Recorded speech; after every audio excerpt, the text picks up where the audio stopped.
ಕೊಡಗಿನ ಮದನಾಡಿನ ಯುವಕ ವಿದೇಶದಲ್ಲಿ ಪ್ರಾಣ ಬಿಟ್ಟಿದ್ದಾರೆ.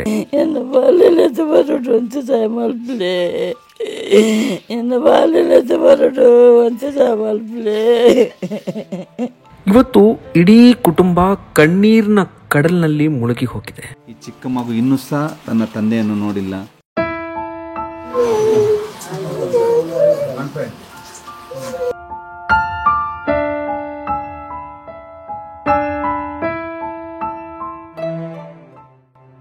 ಸೌತ್ ಅಮೆರಿಕದ ಆಸ್ಪತ್ರೆಯಲ್ಲಿ ಕಳೆದ 8 ದಿನಗಳಿಂದ ಇರುವ ಮಡಿಕೇರಿ ತಾಲೂಕಿನ ಗಿರೀಶ್ ಅವರ ದೇಹ. ನನ್ನ ಹಸ್ಬೆಂಡ್ ಸೌತ್ ಅಮೆರಿಕದಲ್ಲಿ ಎಕ್ಸ್ಪೈರ್ಡ್ ಆಗಿದ್ದಾರೆ. ಬಾಡಿ ತರುವ ಇದಕ್ಕೆ 10 ರಿಂದ 15 ಲಕ್ಷ ಖರ್ಚಾಗುತ್ತೆ. ಕೊನೆ ಪಕ್ಷ ನನ್ನ ಮಗುಗೆ ಅದ್ರ ಮುಖ ತೋರಿಸ್ಬೇಕು ಅಂತ ನಾನು ದೇಹ ತರುವುದಕ್ಕೆ ಬೇಕಿದೆ 15 ಲಕ್ಷ ರೂಪಾಯಿ.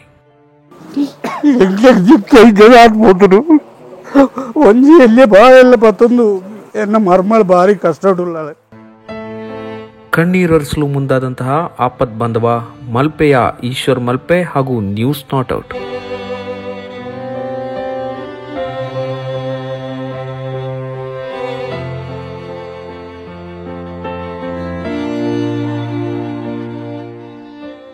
ಸ್ನೇಹಿತರೆ, ಕೊಡಗಿನ ಮದೆನಾಡಿನಿಂದ ಹೋಗಿರುವಂತಹ ಗಿರೀಶ್ ಅವರು ಗಯಾನದಲ್ಲಿ ಮೃತಪಟ್ಟಿದ್ದು ಬಹಳಷ್ಟು ನೋವಿನ ಸಂಗತಿ.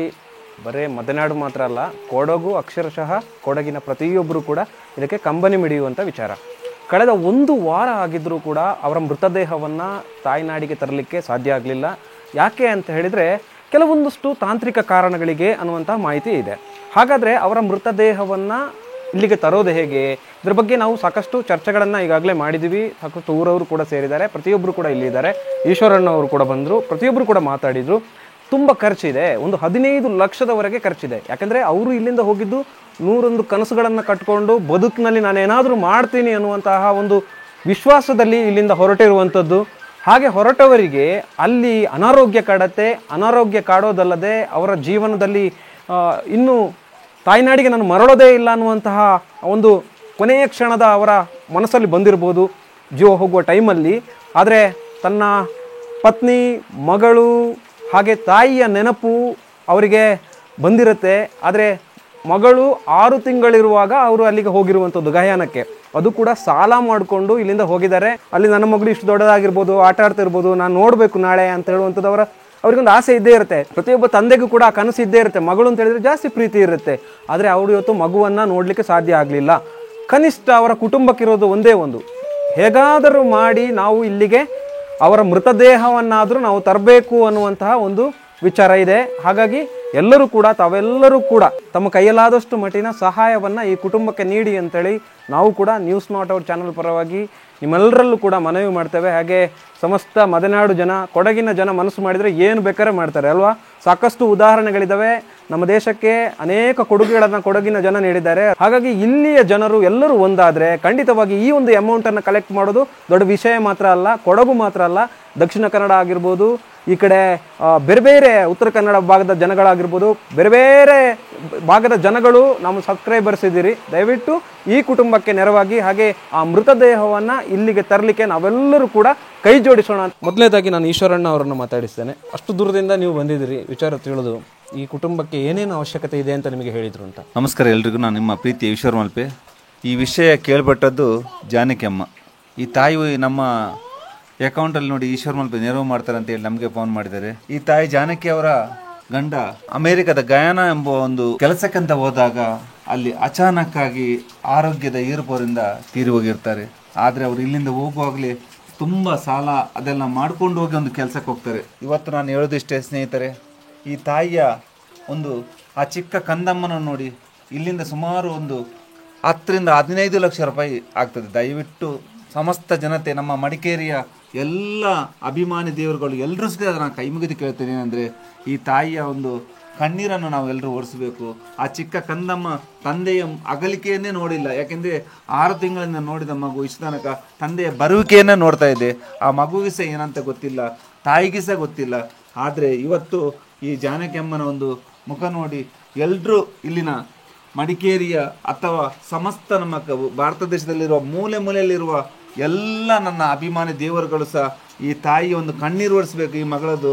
ದಯವಿಟ್ಟು ಅವರಿಗೆ ಆದ ತಮ್ಮ ಕೈಯಲ್ಲಾದ ತನು ಮನ ಧನದಿಂದ ಅವರ ಒಂದು ಅಕೌಂಟ್ಗೆ ಅಂದರೆ ಅವರ ಗೂಗಲ್ ಪೇ ನಂಬರು ಸ್ಕ್ಯಾನರ್ ನಾವು ಹಾಕ್ತೇವೆ. ಆ ಸ್ಕ್ಯಾನರ್ಗೆ ಹಾಕಿದರೆ ನಾವು ಇಲ್ಲಿಂದ ಏನಾದರೂ ಮಾಡಿ ನಮ್ಮ ಅಮೆರಿಕ ಗಯಾನ ಎಂಬ ಒಂದು ಊರಲ್ಲಿರುವ ಒಂದು ಮೃತದೇಹವನ್ನು ತರುವ ಒಂದು ಕಾರ್ಯಕ್ರಮವನ್ನು ನಾವು ಎಲ್ಲರೂ ಕೈ ಜೋಡಿಸುವ, ನಮ್ಮ ಅಣ್ಣ ತಮ್ಮ ಅಂತ ನೆನೆಸ್ಕೊಂಡು ದಯವಿಟ್ಟು ಮಾಡುವ. ಯಾಕೆಂದರೆ ಈ ಚಿಕ್ಕ ಮಗು ಇನ್ನೂ ಸಹ ತನ್ನ ತಂದೆಯನ್ನು ನೋಡಿಲ್ಲ. ಯಾಕೆಂದರೆ 6 ತಿಂಗಳಲ್ಲಿ ಒಂದು ಮಗು ಚಿಕ್ಕ ಮಗು ನೋಡಿದೆ, ಈಗ ತಂದೆಯ ಬರುವಿಕೆಯನ್ನು ಕಾಯ್ತು. ಆದರೆ ಅದು ಏನಂತ ಗೊತ್ತು ಮಗು, ಇದೇ ಒಂದು ದೇವರು. ಆದರೆ ದಯವಿಟ್ಟು ಸಮಸ್ತ ಜನತೆ ನೋಡಿ ಆ ತಾಯಿಯ ಮಗಳ ಒಂದು ಎಲ್ಲರೂ ಕಣ್ಣೀರು ಒರೆಸಿ ಮಗುಗೆ ತನ್ನ ಕೊನೆ ಕ್ಷಣದಲ್ಲಾದರೂ ತಂದೆಯ ಮುಖ ನೋಡಲಿಕ್ಕೆ ಎಲ್ಲರೂ ಒಂದು ಮಾಡಿಕೊಡಿ. ಎಲ್ಲ ಮನೆಯಲ್ಲಿರುವವರು ಸಹ ಈ ತಾಯಿ ಒಂದು ಕಣ್ಣೀರು ಒರೆಸಬೇಕು. ಯಾಕೆಂದ್ರೆ ನಾನು ಇವತ್ತು ಮಲ್ಪೆಯಿಂದ ಬಂದಿದ್ದೆ ಅಂದರೆ ಹೇಳಿದರೆ ನನಗೆ ಸಹ ದುಃಖ ಆಗ್ತದೆ. ಯಾಕೆಂದ್ರೆ ಒಂದು ಮಗಳ ಒಂದು ಕಣ್ಣೀರು ಒರೆಸಲಿಕ್ಕೆ ಈ ಊರಿಗೆ ಬಂದಿದ್ದೇನೆ. ಯಾವತ್ತಂದ್ರೆ ಈ ಮಡಿಕೇರಿ ಜನ ಯಾವತ್ತಿದ್ರೂ ಖಂಡಿತವಾಗಿಯೂ ಸಹಾಯ ಮಾಡ್ತಾರೆ ಅನ್ನೋ ನನಗೆ ಭರವಸೆ ಇದೆ. ಯಾಕೆಂದರೆ ಇದೇ ಊರಿಗೆ ಸುಮಾರು 4-5 ಸಲ ಬಂದಾಗ ಸಹ ತುಂಬ ಒಳ್ಳೆಯ ಅಭಿಪ್ರಾಯ ಇದೆ. ದಯವಿಟ್ಟು ಪ್ರತಿಯೊಂದು ಮನೆಯಲ್ಲಿ ಸಹ ಈ ತಾಯಿಯ ಕಣ್ಣೀರು ಒರೆಸಿ ಅವರಿಗೆ ತನು ಮನ ಧನದಿಂದ ಅವರಿಗೆಲ್ಲರೂ ಒಂದು ಸಹಾಯ ಮಾಡಿ ಅಂತ ನಾನು ಎಲ್ಲರಿಗೂ ಕೈ ಮುಗಿದು ಕೇಳ್ತಾ ಇದ್ದೀನಿ. ನನ್ನ ಹಸ್ಬೆಂಡ್ ಸೌತ್ ಅಮೆರಿಕಾದಲ್ಲಿ ಎಕ್ಸ್ಪೈರ್ಡ್ ಆಗಿದ್ದಾರೆ. ಅದ್ರ ಗಾಡಿ ತರುವ ಇದಕ್ಕೆ ಪ್ರೊಸೆಸ್ ಆಗ್ತಾ ಇದೆ. ಅದಕ್ಕೆ 10-15 ಲಕ್ಷ ಖರ್ಚಾಗುತ್ತೆ. ನನ್ನ ಮಗು 6 ತಿಂಗಳಿರೊತ್ತಿಗೆ ಹೋಗಿರೋದು.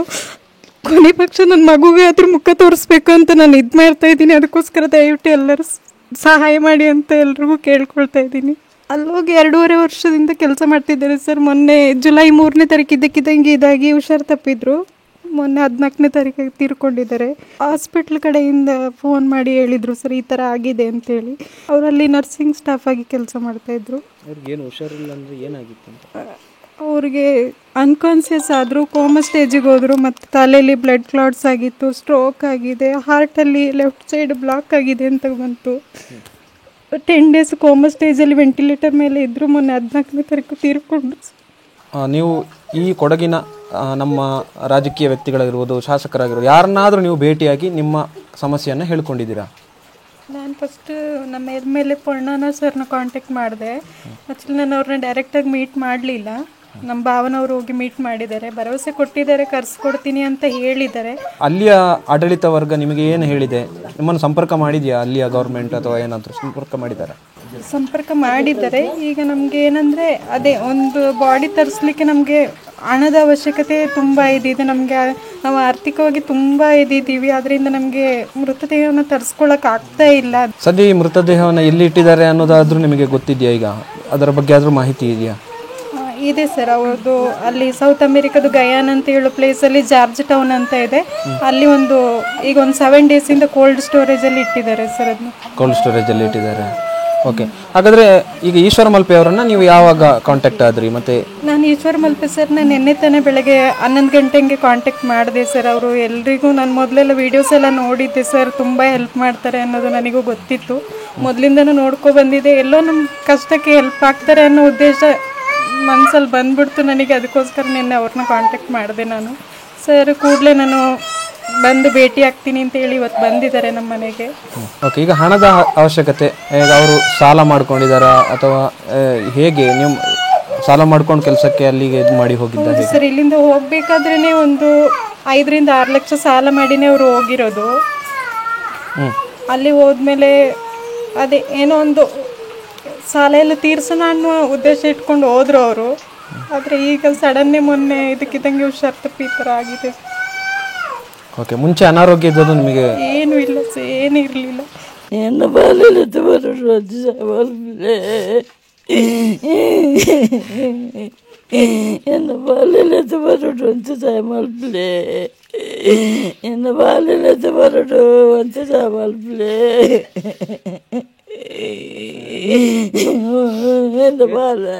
ಇಲ್ಲಿ ಯಾವುದೇ ಊರಿನಲ್ಲಿ ಏನೇ ಕಷ್ಟ ಇದಾದರೂ ಅಲ್ಲಿಂದ ಅವರು ಎಷ್ಟೋ ಜನಕ್ಕೆ ತುಂಬ ಸಹಾಯ ಮಾಡಿದ್ದಾರೆ. ಕಷ್ಟದಲ್ಲಿರೋರಿಗೆ ಅಲ್ಲಿಂದ ಹಣ ಕಳಿಸ್ತಾ ಇದ್ರು.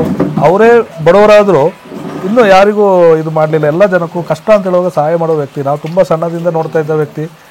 ಅವರು ಊರಿನಲ್ಲಿ ತುಂಬ ಉಪಕಾರಿ. ಅಂದರೆ ಅಲ್ಲಿ ಹೋಗೋಗಲೂ ನಮ್ಮ ಹತ್ರ ಎಲ್ಲ ಹೇಳಿದರು, ನಾವು ಈ ಥರ ದುಡಿಲಿಕ್ಕೋಸ್ಕರ ಹೋಗ್ತಾ ಇದ್ದೀವಿ, ಎಷ್ಟು ದೂರ ಹೋಗ್ತಾ ಇದ್ದೀವಿ. ನಾವು ಆವಾಗಲೂ ಹೇಳಿದ್ರು, ನೀವು ಅಷ್ಟು ದೂರ ಹೋಗ್ತಿದ್ದೀರಿ, ಸಾಲ ಮಾಡಿ ಹೋಗ್ತಾ ಇದ್ದೀರಿ, ಯಾಕೆ ಇಷ್ಟು ಸಾಲ ಮಾಡಿ ಹೋಗ್ತೀವಿ? ಇಲ್ಲ, ನನ್ನ ಮನೆ ಪರಿಸ್ಥಿತಿ ತುಂಬ ಕಷ್ಟ ಇದೆ, ಹದಗೆಟ್ಟಿದೆ, ಇದಕ್ಕೋಸ್ಕರ ನಾನು ದುಡಿಲಿಕ್ಕೆ ಅಲ್ಲಿ ಗಂಟೆ ಹೋಗಬೇಕಾಗತ್ತೆ ಅಂತೇಳಿ ಇಲ್ಲಿಂದ ತುಂಬ ಆತ್ಮೀಯವಾದ ವ್ಯಕ್ತಿ, ಒಳ್ಳೆಯ ವ್ಯಕ್ತಿತ್ವ.